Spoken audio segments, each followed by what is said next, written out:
Hello there. So you want to know how you can set up your recording path and avoid your full disk errors on your OBS. This is the only video you'll ever need to watch. So let's just get straight into the video.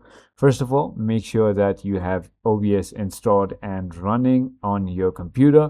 Finally, once you've done that, all you want to do is simply go ahead and click on this file option on the top left hand, click on settings.